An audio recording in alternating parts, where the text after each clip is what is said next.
नमस्ते बच्चों। क्या आप जानते हैं कि गोल सिर्फ फुटबॉल या हॉकी में नहीं होते? जिंदगी में भी कई गोल यानी लक्ष्य होते हैं जिन्हें पाने के लिए हमें मेहनत, लगन और ईमानदारी से कोशिश करनी होती है। आज हम मिलेंगे एक ऐसे महान खिलाड़ी से जिन्होंने देश के लिए ऐसे कई गोल किए जिनकी गूंज आज भी सुनाई देती है। आइए जानते हैं मेजर ध्यानचंद जी की प्रेरणादायक कहानी। साल था 1933। जगह थी मैदान। ध्यानचंद उस समय पंजाब रेजिमेंट की ओर से हॉकी खेल रहे थे। सामने थी सैम्पस एंड माइनस टीम। मैच पूरे जोरों पर था। दोनों टीमें जीतने के लिए पूरा दम लगा रही थीं। तभी अचानक एक विरोधी खिलाड़ी गुस्से में आकर ध्यानचंद के सिर पर हॉकी स्टिक से वार कर देता है। पल भर को सब सन्न रह जाते हैं। ध्यानचंद घायल हो जाते हैं। खून बह रहा है, लेकिन उनकी आंखों में हार का डर नहीं, हौसले की चमक थी। कुछ देर बाद माथे पर पट्टी बांधकर वो फिर से मैदान में लौट आते हैं। उनके लौटने से टीम का उत्साह दोगुना हो जाता है। मैदान में लौटते ही उन्होंने विरोधी खिलाड़ी से मुस्कुराकर कहा, चिंता मत करो, इसका बदला मैं जरूर लूंगा। मगर ध्यानचंद का बदला मारपीट से नहीं, खेल से, हुनर से और गोल से था। उन्होंने एक के बाद एक 6 गोल दाग दिए। हर गोल के साथ विरोधी टीम के चेहरे उतरते गए, लेकिन ध्यानचंद की खेल भावना बरकरार रही। जब मैच खत्म हुआ तो ध्यानचंद ने उसी खिलाड़ी की पीठ थपथपाई और मुस्कुराकर बोले, अगर तुम मुझे हॉकी नहीं मारते तो शायद मैं तुम्हें 2 गोल से ही हराता। उनकी इस बात ने सबको हैरान कर दिया। यही थी असली खेल भावना। प्रतिशोध भी खेल के माध्यम से, बिना किसी क्रोध के। अब चलिए थोड़ी सी नजर डालते हैं ध्यानचंद जी के जीवन पर।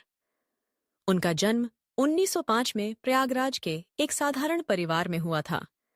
16 साल की उम्र में वे भारतीय सेना की 6th ब्राह्मण रेजिमेंट में भर्ती हुए। शुरू में उन्हें खेलों में खास दिलचस्पी नहीं थी, लेकिन सेना के सूबेदार ने उन्हें हॉकी खेलने के लिए प्रेरित किया। धीरे धीरे ध्यानचंद ने हॉकी को अपना जुनून बना लिया। उनकी मेहनत और लगन ने उन्हें महानता की ऊंचाइयों तक पहुंचाया।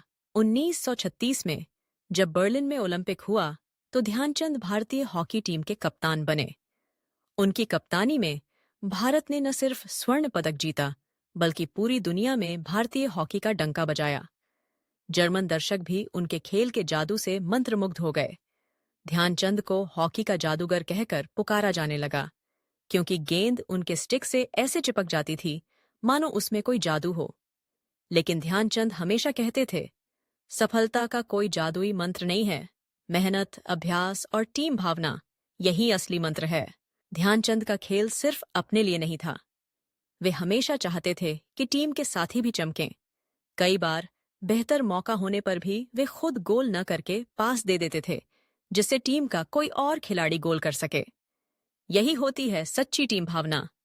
दूसरों को आगे बढ़ने का मौका देना, सफलता में सबको शामिल करना। उनके जीवन से हमें बहुत कुछ सीखने को मिलता है। सबसे बड़ी बात, गुस्से या बदले की भावना से नहीं, बल्कि मेहनत, लगन और सच्ची खेल भावना से ही जीत पाई जाती है। ध्यानचंद जी ने मैदान में हर बार यह साबित किया और अपने जज्बे से देश का नाम रोशन किया। तो बच्चों, आज की कहानी से हमें क्या सीख मिलती है? पहला, खेल भावना सबसे जरूरी है। दूसरा, बदला भी समझदारी और अपनी प्रतिभा से लिया जा सकता है। तीसरा, सच्चा खिलाड़ी वही है जो दूसरों को आगे बढ़ाए। और चौथा, देश से ऊपर कुछ नहीं होता। आइए हम भी ध्यानचंद जी से प्रेरणा लें और अपने जीवन के गोल को ईमानदारी, मेहनत और लगन से हासिल करें। याद रखिए, सफलता का असली गोल मेहनत और खेल भावना में छिपा है। अगर आपको यह वीडियो अच्छा लगा हो तो लाइक करें, शेयर करें और चैनल को जरूर सब्सक्राइब करें। अगली बार फिर मिलेंगे एक नई कहानी के साथ।